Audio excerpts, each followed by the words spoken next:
Welcome back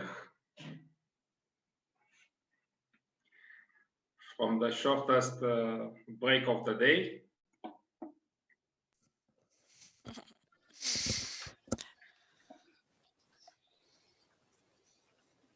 I can see Dalia smiling. I guess this means that you are happy with the panel that you have just conducted, and congratulations for this, and also to Esteban for adding such a value to these panels, and to everybody who has engaged in conversations over chat, and that have contributed with their opinions and ideas over this long, beautiful, and exhausting day, which we have promised to transform into a brainstorming, because our working group 3 has been during the last months into the phase of storming, and this is the result of this group storming that we have undertaken. So to all the brave that are still here, I say welcome, and I am especially inviting the students that are participating to take full advantage of the fact that they are right now, right here, together with us, together with so many researchers from Europe, and ask questions about what they have seen, about their personal experience confronted with the presentations that they have participated to, and enrich their perspective and their experience with the answers that they are going to receive. So, my dear students, please take this advantage of being here, and don't be shy. Ask questions. Of course, not only the students, but also the audience. Maybe we are not here just among researchers and professionals. Everybody can raise questions and raise subjects of debate. And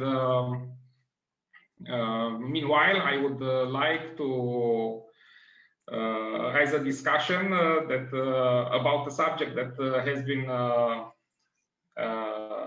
brought to us by Marius Vermeulen, about who is drawing the map and why. Talking about mapping, it's very important to understand this. I was commenting on the chat that it's somehow similar to knowing who is making the menu, and why you see the menu as it is. And coming to maps, we can start our reflections from the maps used by the geographical maps used by navigators, and the differences between the Mercator projection and the Gall-Peters, for example, projection, where the Mercator has been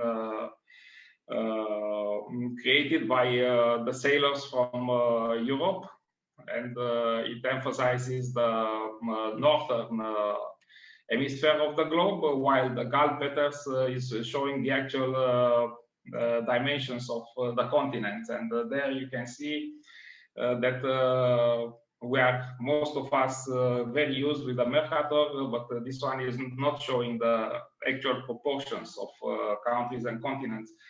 So it's very important to understand who is creating the map, with what purpose, what are the instruments of drawing it, and what is the message of a map, because sometimes maps are carrying messages.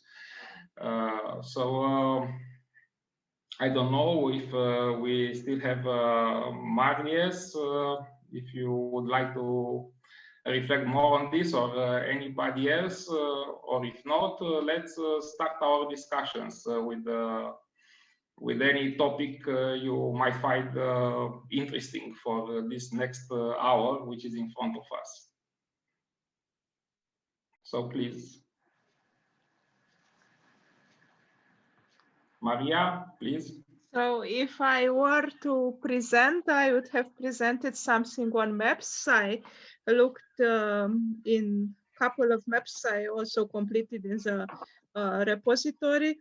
One was Kevin Lynch map, which is a perception of the city. I mean, there are maps from the 1960s, like the image of the city, which highlights only some points. And the psychogeographic map, like in Derive, which also highlights some points in perception in the city, but which is taken now also in geographic information systems. I've seen some examples of Rome. But this is not entirely new, because there were the maps of Noli from the time of Piranesi, whom we anniversated last year, and which emphasizes the public space in the buildings compared to the private space in the buildings, having the public space represented with the rooms, unlike just a black map. And this was taken also in the 60s into contemporaneity by Muratori and Canigia from Venice. And there is a researcher in Vienna, Angelika Absener, who did an analysis of contemporary Vienna, like in Muratori and Canigia, the ones from Venice. So I find it astonishing in the 1960s what plenty of map types was developed, and I think it's a challenge to see how we can do them with the modern computer basis, zooming into the map from the territory to the building. I could think only of how Prezi jumps between scales, but I don't know how this is possible with AutoCAD and geographic information systems. Thank you. Thank you very much, Maria, for your contribution to this conversation. Indeed, the map of Rome by Giambattista Noli, it's a very useful example that for example, I use, and not only me, but a lot of my friends, we are using in teaching the students the importance of public space, and how the entire city is structured, not necessarily on housing, but on the public space. And I think that we have seen today a lot of projects that are dedicated to the public space, and the efforts of architects together with people to reclaim public space, as in the project of Matei, for example, and in the projects of Sandra. And other projects that have been presented, including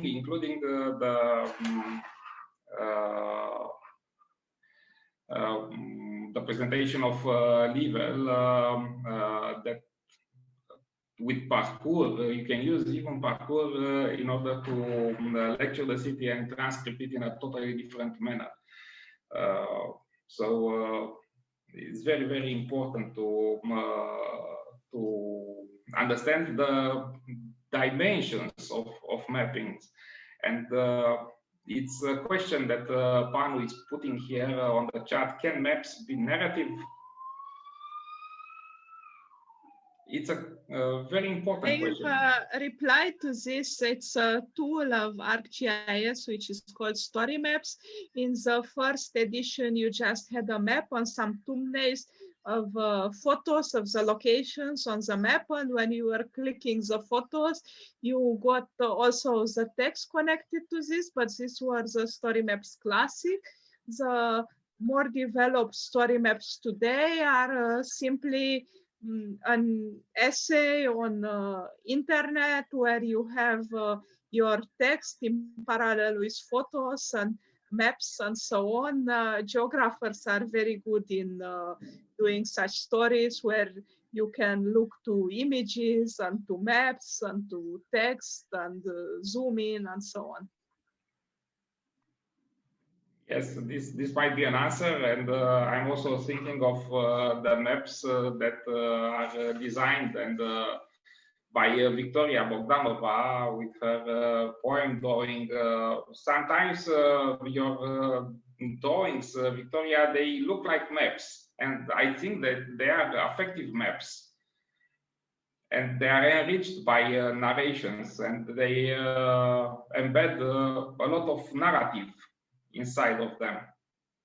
What I want to say, and with this I finish, I had also in my experience in Rome, the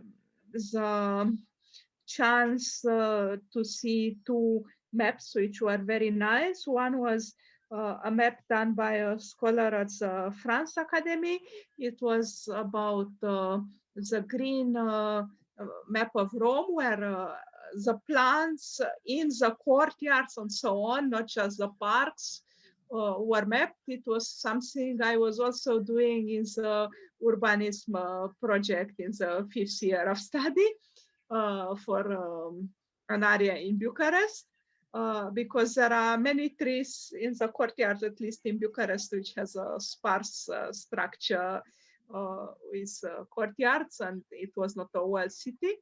And the other map was looking to the pavements. It was an artist who looked at the different pavements the streets have, and he mapped these on a wall by a collage of the pavement photos. Thank you very much, Maria. And since we have back Marius, Marius, please. Yeah, sorry. And then Victoria. So. Yeah, sorry, I didn't hear the question and discussion from the beginning. I had okay, so I just put it again. You have raised this very important question of who is drawing the map and why, and we should be aware of it. And I was making a parallel between the maps of the cities and the geographical maps, and we have several different projections for different purposes on the geographical maps. So I would have liked to have your reflection on this who and why is drawing the map. Yeah, thank you. And again, sorry for having a bit of a delay. What I wanted to, what I maybe can add to the discussion is, and not to kill it, but more to embrace all the different narrative, because I think it's important to realize that a map is a representation of. And it is not the reality. It is always a narrative in that sense. It is because if it isn't, you're imposing, and then you come into a colonial kind of history that you prefer not to be. And as architects, we're there very often we're imposing a lot without being very conscious about it. So I think that what is important to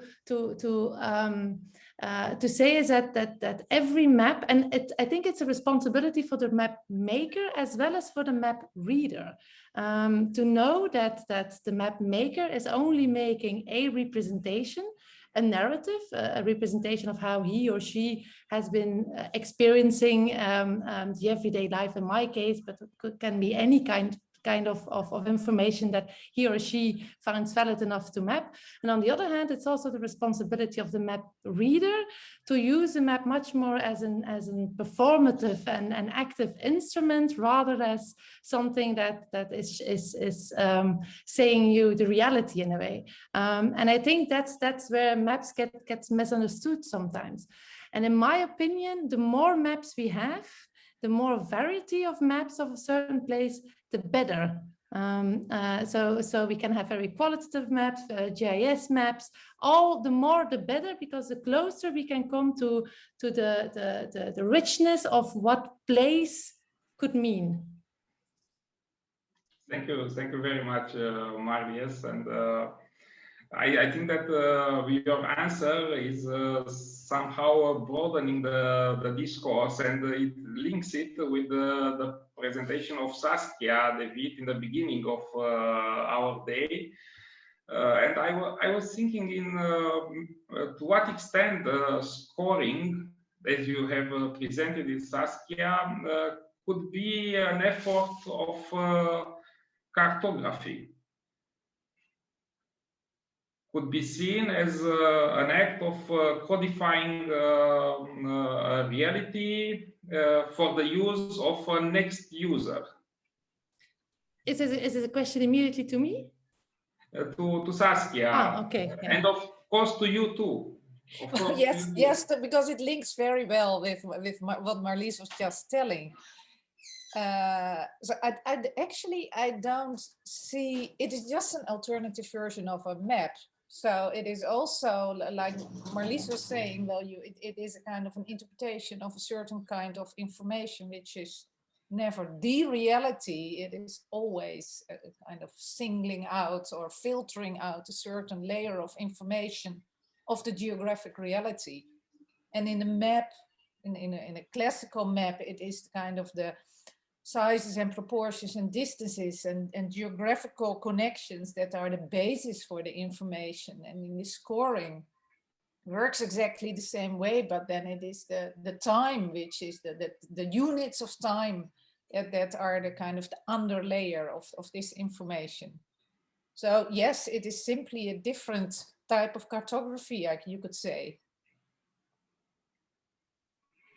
I think what is, if I may, Lorien, what is interesting about these different forms of cartography that we've seen today, the cartopology of Marlies and the scores of Saskia, and we had the sensory maps that Henry was presenting, or the poem drawings by Victoria, that in a way all these maps try to reveal something that maybe Pano defined as experiential urbanism, or understanding the city not only as a kind of static entity, but as something that we experience through movement, through senses, but also that is experienced by different people, different communities. So that's, I think, also where this narrative comes in, that there's different views and different perspectives on this. So a map is never neutral in a way, as a story is never neutral.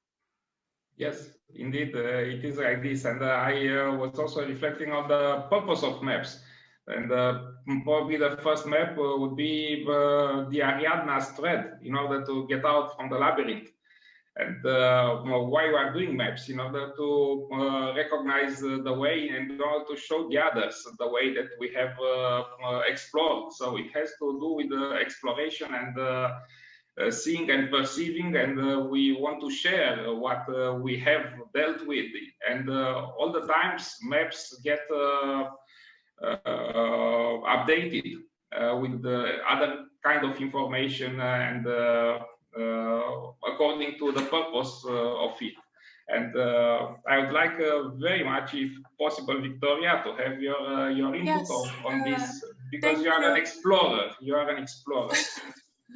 Thank you. I missed a bit of the beginning because I had 2 interruptions. I had problems with the network and the camera, but I will try to integrate into what I've heard until now. So yeah, I completely agree that the more different maps we have, the richer we are. I mean, we can also observe that not only as different languages in making a map, but maybe also as different dialects. There's this saying from Marham: a map says to you, read me carefully, follow me closely, doubt me not. It says, I am the earth in the palm of your hand. Without me, you are alone and lost. So maybe the challenge is actually to start doubting the map and to take the responsibility to create and the courage to create our own maps. Because I don't know, from my own experience, probably you've also had the desire when wandering in a city or when encountering some kind of map, you have the impulse to make it better or to leave your own imprint on that. I mean, I don't know if this fits or is it an answer, but these are the metaphors and analogies that come to my head. So, any sub-questions?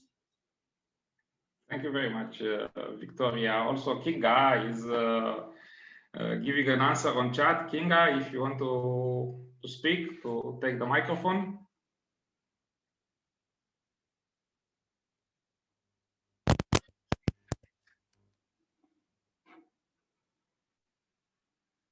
We don't hear you.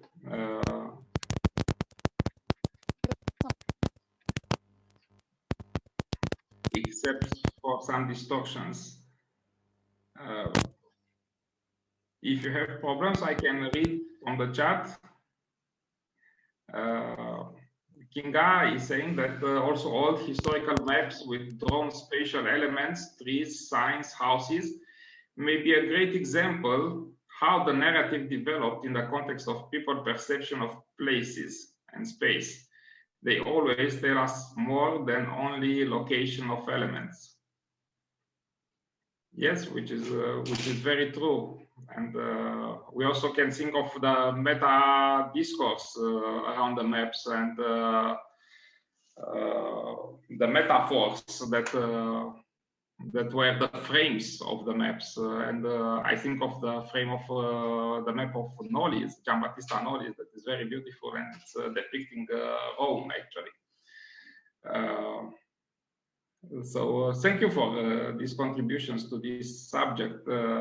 Maybe if there are some other subjects to discuss, please share your thoughts. Can I add something? Sure, please, Luis. Well, I was, when the presentations and the several slots that we have today that I believe it's quite interesting to compare with the previous webinars and the relations of the thematics, the three thematics in each one of them, and how we can really make some connections between them. But I was, because I was reading something about it just as a coincidence to yesterday night, and in relation with the research on the methods that we had today, very vast and ample presentation of possible methodologies. I was thinking about the Powers of 10 of Charles Andre Himes. I believe that you all know this film, this quite challenging film of Charles Andre Himes, in which somehow, and we are talking about mapping, how the issue of scale is determinant to somehow challenge our normal or conventional point of view. And this point of view, somehow it's related with the subjective perspective that somehow were very present in some of the presentations today. This kind of phenomenological approach, in which also, well, in terms of mapping, it's interesting when we collapse and we enter the scale of matter and we enter the scale of the cosmos, and how this somehow questions our idea of the map in relation with the subject. This is one of the issues that I would like to, I don't have an answer, mainly to pose these issues. Also, in terms of the idea of phenomenology and the relation with the subject, and how we can also question this presence and this centrality of the subject, that somehow when we try to or enter in a more collective approach, we can try to somehow how would I say, deconstruct somehow this idea of the dominance of subjectivity, which somehow it's also it's very present both on the presentations that were more related with the experience, but also with the presentations of this afternoon more related with activism. So this issue of the present. And also something that the presentations make me think about, it's about the narratives that also exist somehow in history and how we build history, because somehow we are talking on taking action, for instance, on experience reality or in mapping reality. But somehow there's a lot of issues that transcend or somehow puts us the issue of the narratives in history, how these histories are built, how they are constructed, and what can we take from them. And for this, and I'm just being too long for what I intended, I would like to remember also some research that was done in relation really with the Powers of 10 film of the Charles André Himes, which was a presentation done by André Jacques, which is called Superpowers of 10, which is a critical perspective on the Powers of 10 of Charles André Himes, and in which that apparently neutral narrative that the Charles André Himes presented to us in the Powers of 10, somehow showing us all the narratives that are behind and somehow are hidden in the making of the Powers of 10, which are related with the persons that were involved, their own biographies, the relations that it has with the military complex in the United States. So trying to bring from some apparently neutral film a lot of political and ideological issues that were present. So this idea of how the narratives, how the historical narratives are, how we engage with historical narratives, somehow I would say with a kind of activist approach. It can be with a kind of a more poetic experimental approach, but also with this kind of historical deconstruction that we have both on a document like the Powers of 10, but also on reality, when we engage with reality. All those things that somehow transcend our subjective perspective on reality. Well, it was just too long for what I intended, but I hope it makes any sense for the discussion. Well, thank you, Luis. It made you made quite clear the point and established several links with the presentations throughout the day,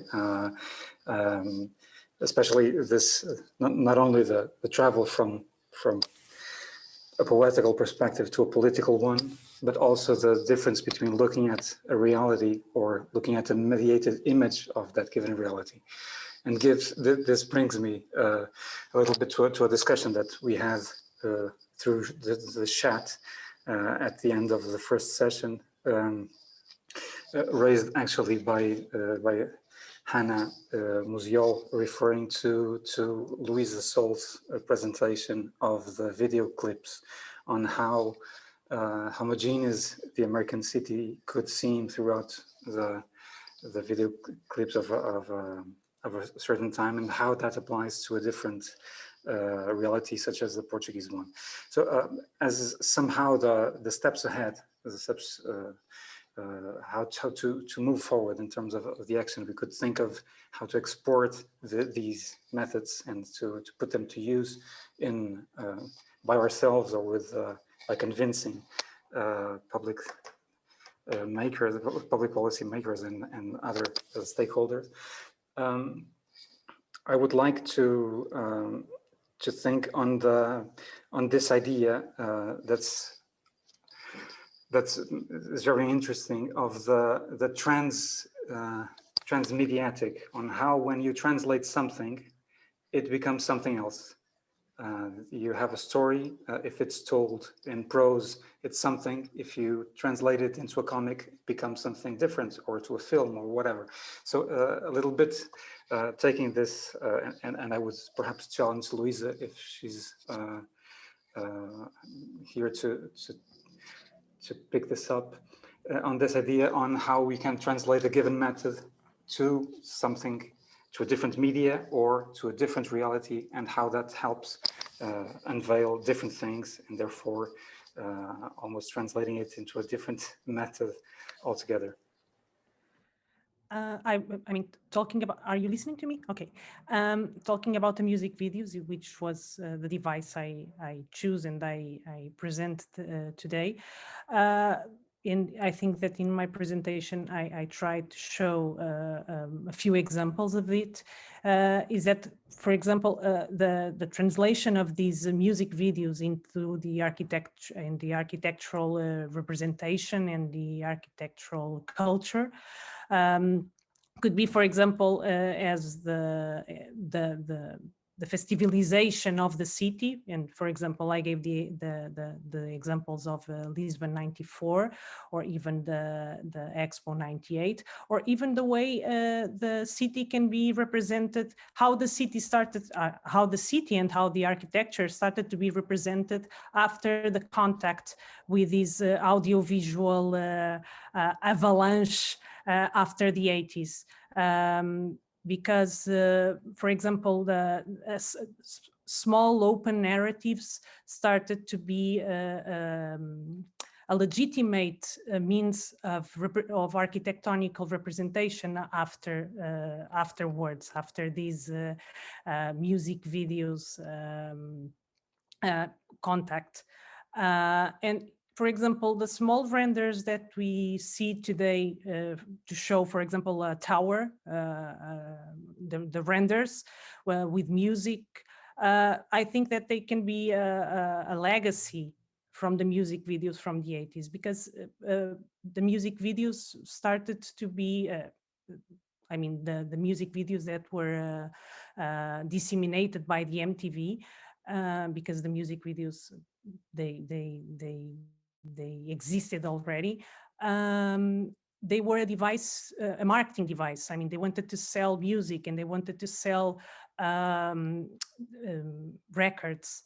And I think that, for example, these small renders to sell a tower or some apartments by rendering can be a nice comparison, nice translation of these things that Carlos was trying to explain. Thank you, Maybe. Lisa. Yep, please, Klaske. Yeah, I was thinking, Carlos, of your notion of transcribing from one place to another, or from one mode of writing to another, as Esteban was suggesting, referring to Raymond Queneau and the exercise of style. I think Luc Pauwels made a very, very nice suggestion to bring these assignments back to place, and to see, I mean, all these urban places that are present in our network and that we are all working from and with.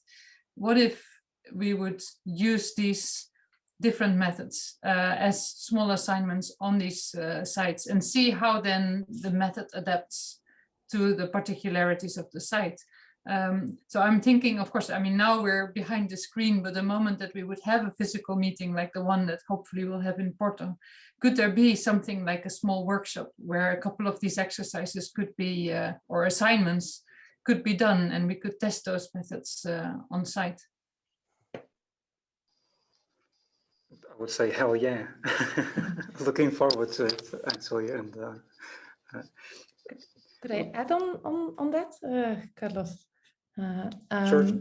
Yeah, because I think I agree that the method will change according to the site where you're going to apply it, let's say. But I think it would also be interesting how the method will be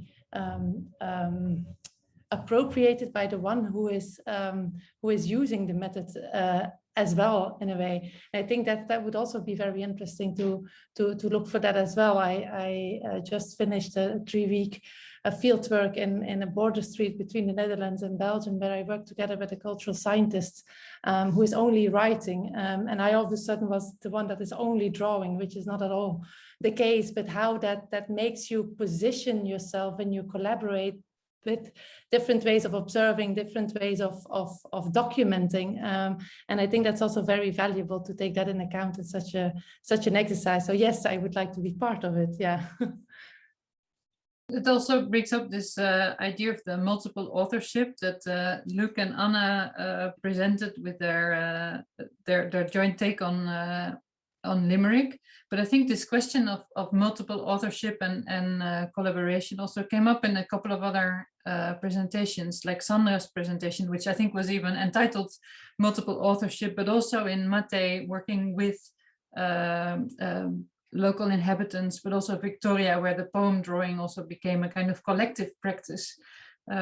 So there is this idea of the authorship and what is the role of the author, and is it possible to think of multiple authorship in terms of multiple researchers with different disciplines, but also what kind of role do citizens have in the moment that we're approaching particular places and communities?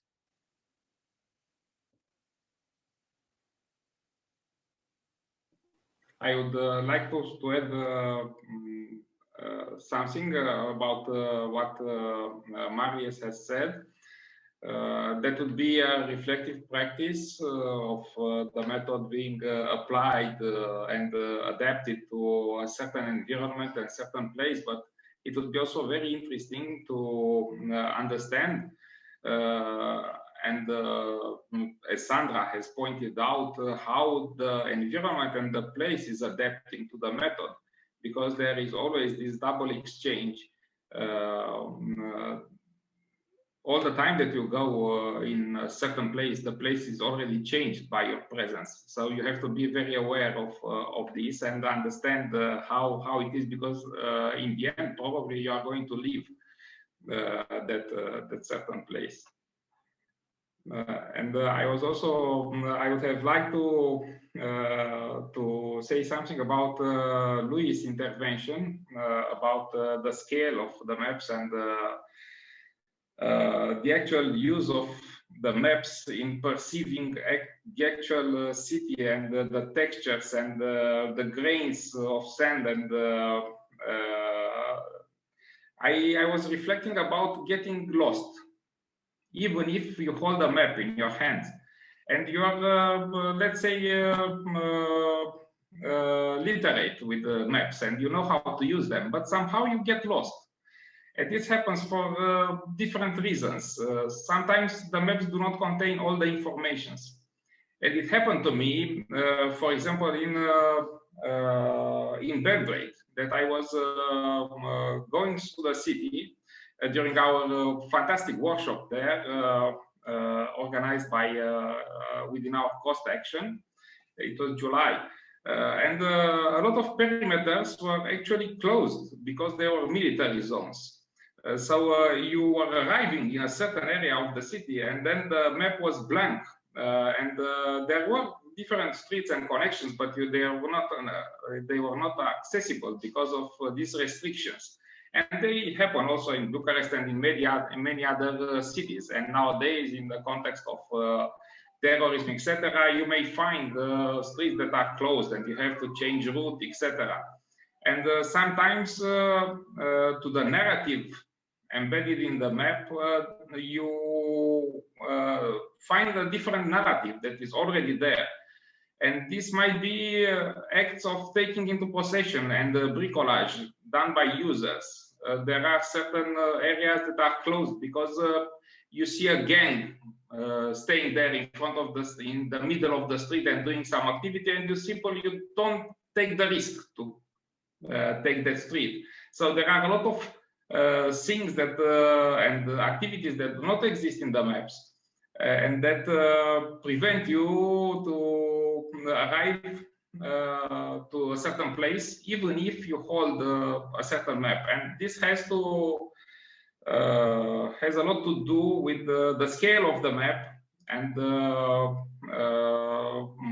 you see actual dimensions, you see the heights of the buildings that you are not seeing in the maps, and you see hills, etc., and the terrain that you are not always seeing into the maps.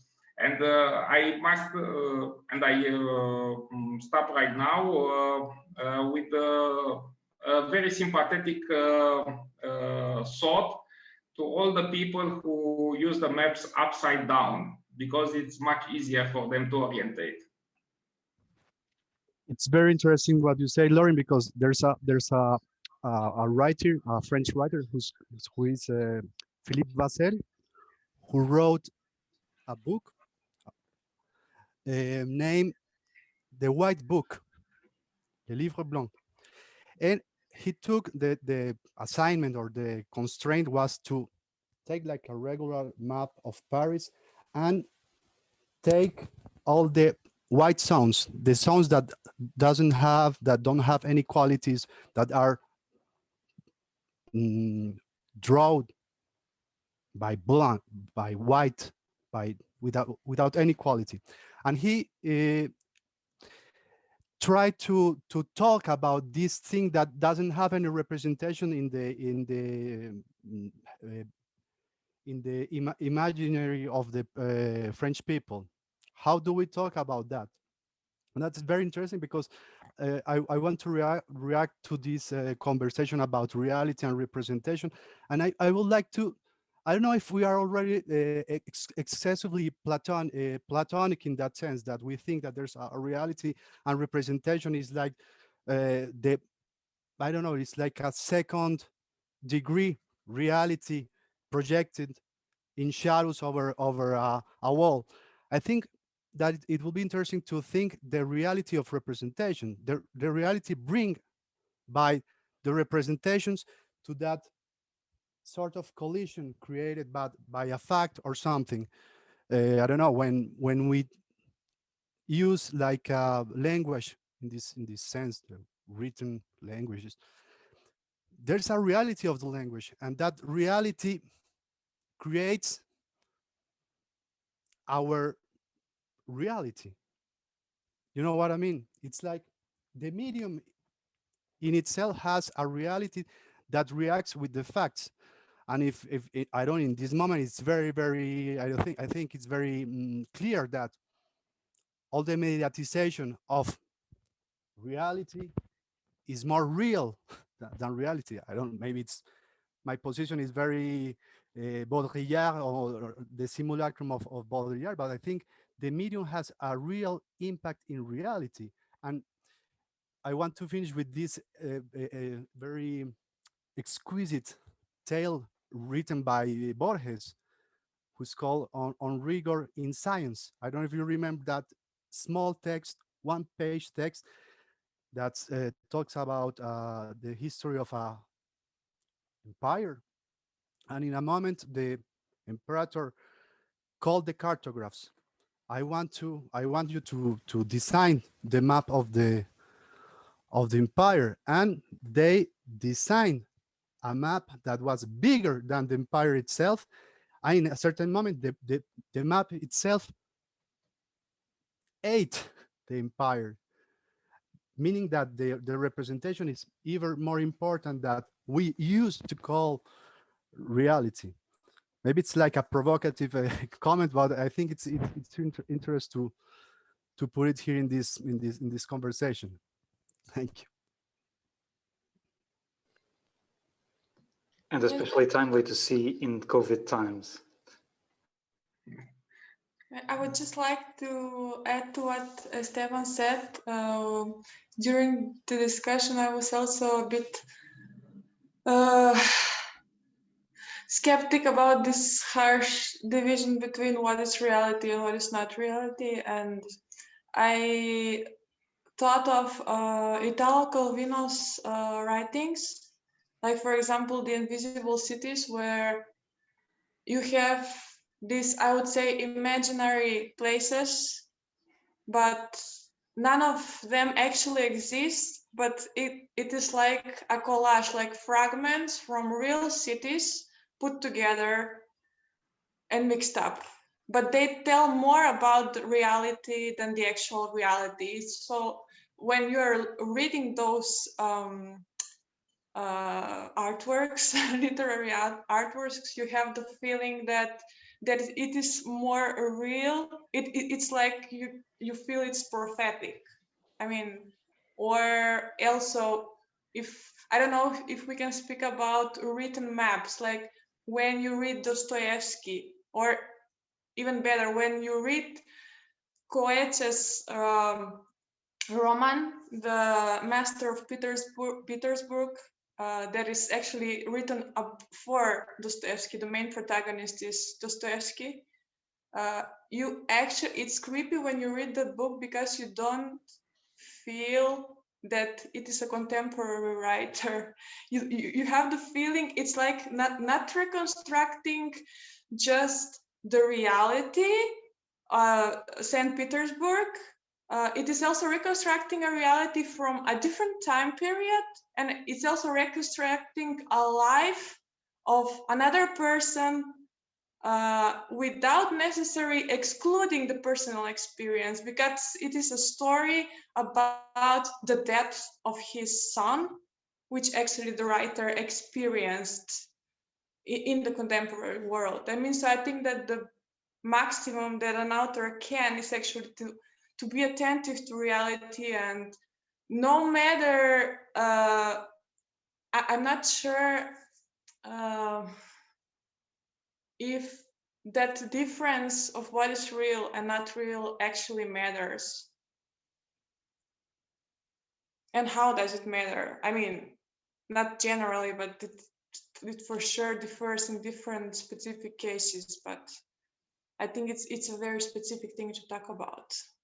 So I really love the metaphor, Esteban. No, I wanted to say that our vision of reality is mediated by the expression in which we grasp it. It's not possible to, reality has no expression by itself. So we need to put an expression, and when you put an expression on reality, you are manipulating reality. We also have two more contributions. First, Klaske, and then Marius. Please, Klaske. Yes, just to support Victoria's argument that, I mean, I was making the distinction in my response between reality and fiction, but maybe just to argue that there is no place that is only real or only imagined. In a way, there's always a balance between the two. And I was referring in the chat to Edward Soya's Third Space, where he speaks of real and imagined places, that there is always the real and the imagined simultaneously, because every real place is at the same time imagined by people's stories, memories, dreams, and hopes, and what if. So yes, there is always a kind of simultaneous presence of the real and the imagined. And somehow I think when working with narratives and writing urban places, we need to find ways to take that aspect seriously and not to just dismiss it because of its subjectivity, but rather to say, how can we incorporate these imagined aspects of urban places into our research and into our designs, which are in a way also imaginations of new futures for places.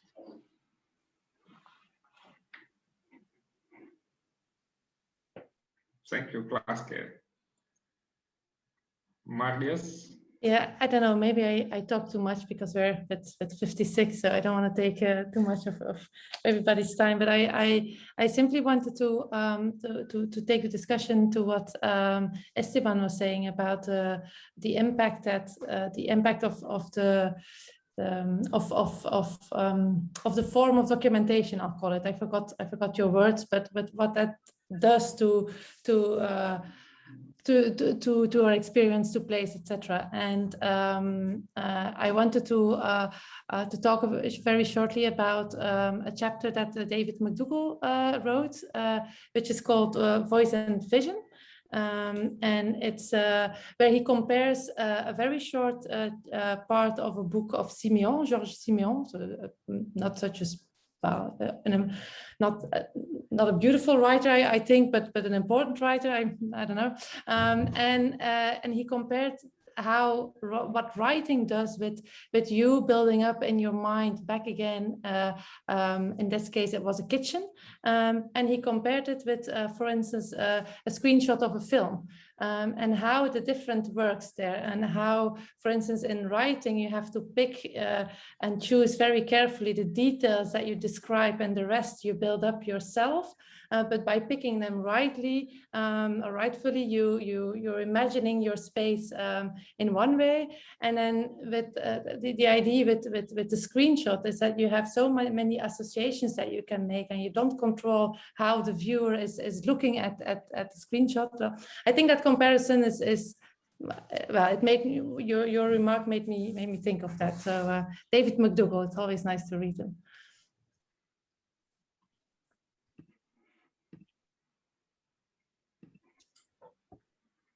Thank you very much, Marius. I would like to invite Slobodan because Slobodan, we are having a lot of discussions on this subject, and I think that you are very entitled to give us an insight of something that you witness in Skopje, which is the impact of the new ideological narratives on the city itself, because you experience this, or you experienced this in the past years with the ideological discourse that is it's I don't know how to put it into English. It's like parasiting existing structures of the city. And how is this new narratives changing the city, and to what extent it's changing how the city is adapting? It's a large subject, but I would like a reflection from you, because we have touched this subject today. Yeah, well, thank you, Lorin. Well, it's a really broad subject to discuss about it, but actually I would try to connect it with the issues of scale that we were discussing about it. Because when you talk about the ideological narratives that are put onto the city, then you're talking about one big large scale. It's not the narratives that you're finding among the buildings and among the streets, and so it's basically some kind of a imposed structure, imposed narrative that works on this level of the whole city. So it's not just the recent developments, this ideological, let's say, pseudo classical narratives that was put onto the city center, completely covering the existing buildings which were built in the 60s with this neoclassical emergence. Like Trump was also planning something like that, as I read somewhere in the newspapers like a year ago, that all the new architecture that's supposed to be produced in the United States should be with the classical appearance. So it was part of his agenda for the next mandate, which didn't happen. So, but we have that we have that here in Skopje. And actually what we have just this enormous new narrative that, of course, it influenced the perception of the city from the position of,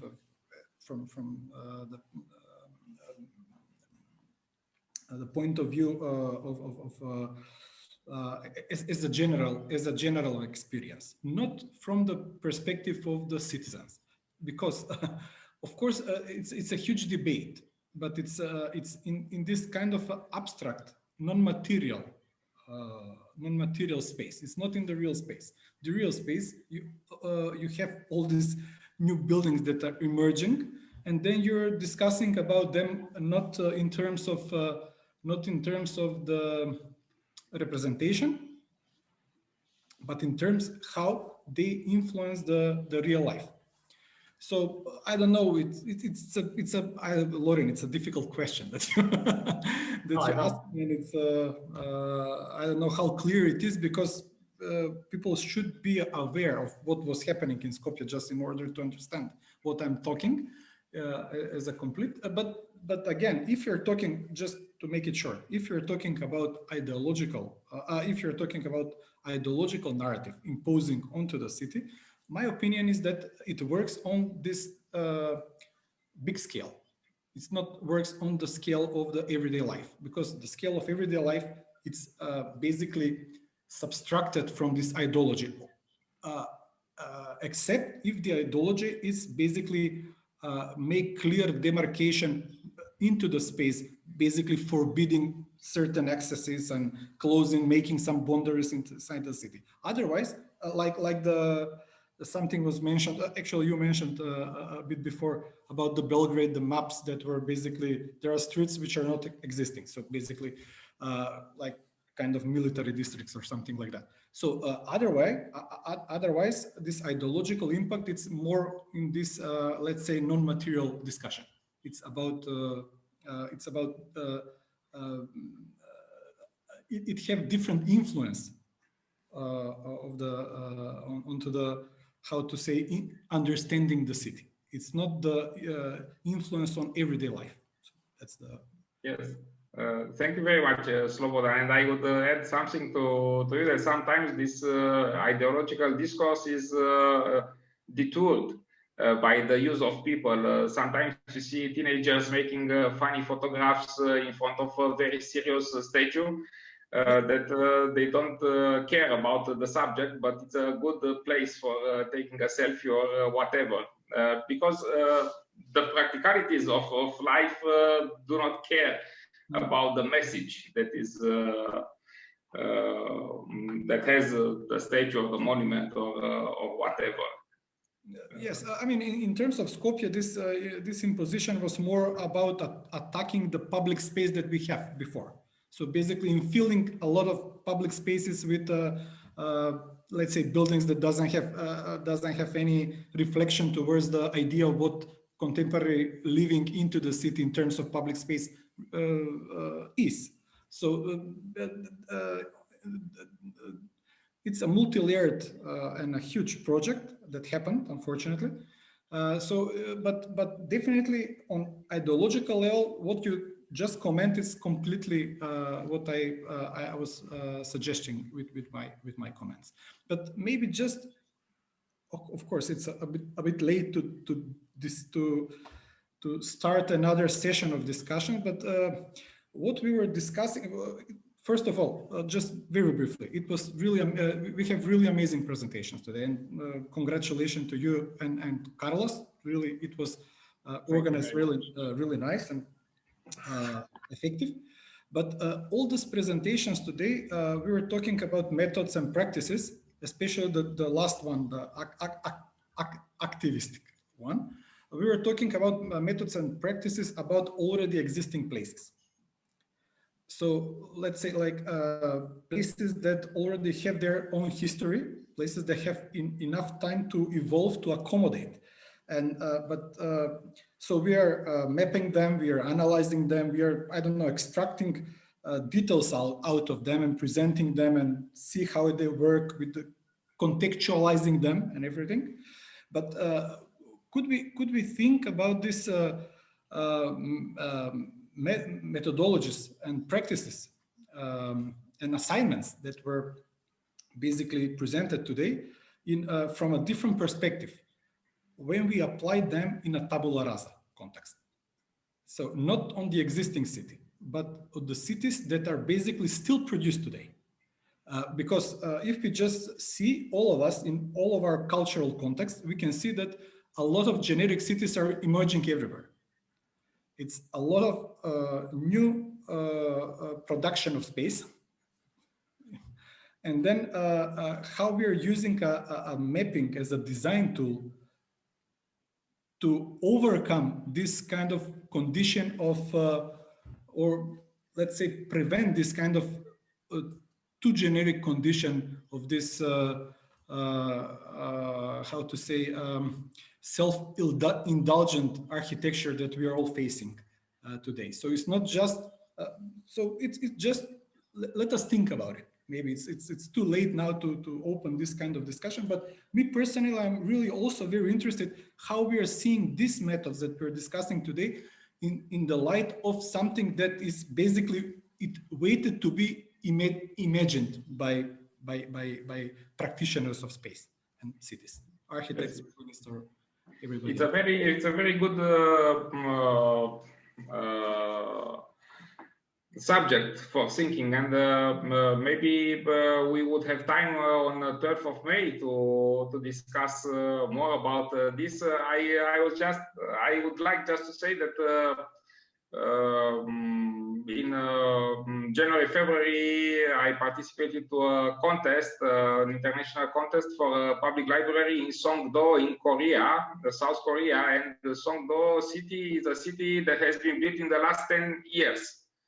Out of some swamps. So it's a totally brand new intelligent city. It's a totally new architecture. There is no history because it was just a swamp there, and now it's a city. And what the question that you raise, it's of utmost actuality, and it will be a very interesting subject to debate in the forthcoming days, months, and intervals that we have within the COST project. Thank you very much, Slobodan. Well, you know, there are plenty of projects, and of course, I use the term tabula rasa. Eliana is commenting. Of course, there is not something like tabula rasa. It's always a context, but we should be aware of that. We are still producing a lot of new cities. So there is almost there is no country in Europe, not just Far East, but in Europe, despite the fact that many of the cities, mid-sized cities, are shrinking, and we have these phenomena as well.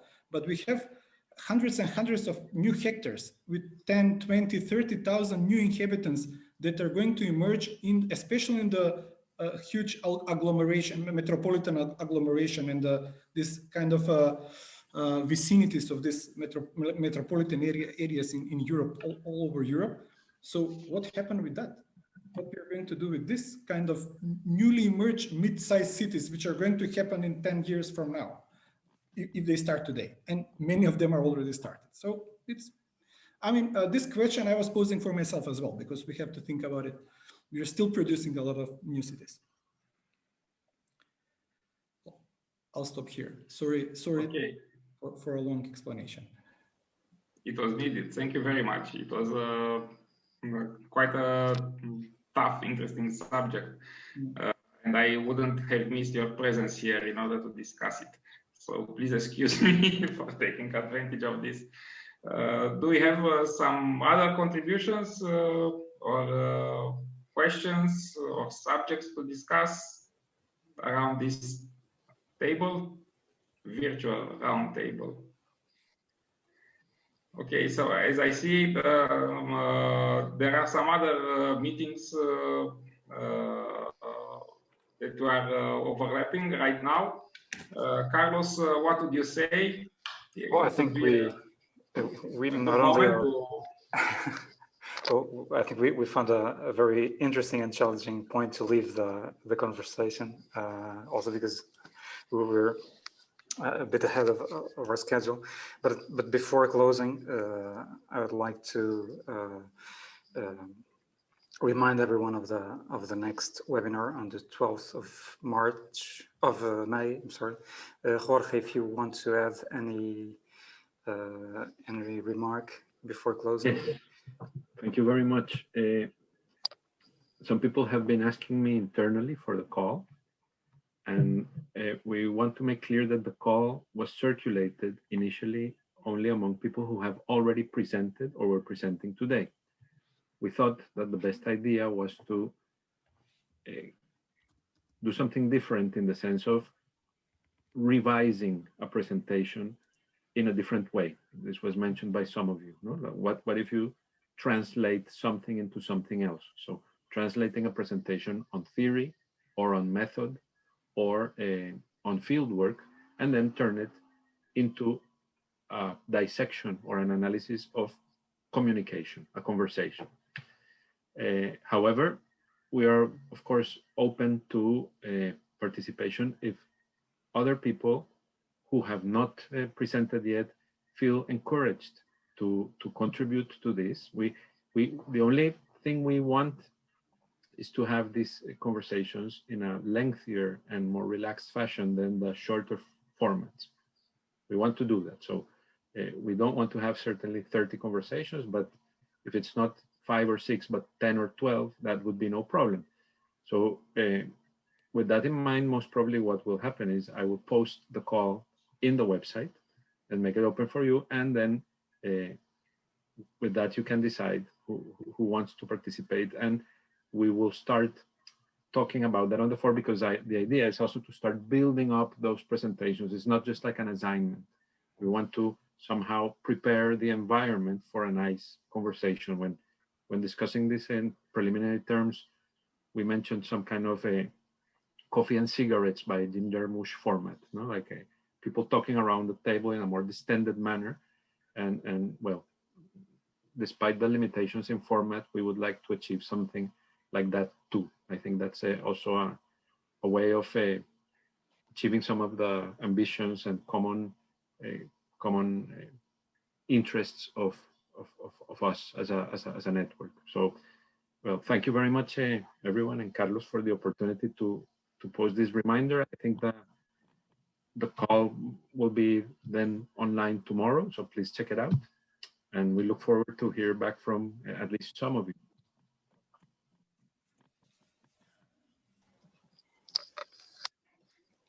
Thank you very much, Jorge. Thank you, everyone. So next appointment on the 12th of May. In the meantime, there are plenty of news circulating on the website, on the newsletters, on social media, so we'll be in touch. Have a great evening. I'm very happy with this webinar, so thank you, all of you, for making it possible. Have a good evening and see you soon. Goodbye. Thank you. Thank you very much. Thank you. Thank you. Bye. Bye-bye. Bye, everyone. Bye. It was great. Great evening ahead. Bye-bye. Bye. Bye.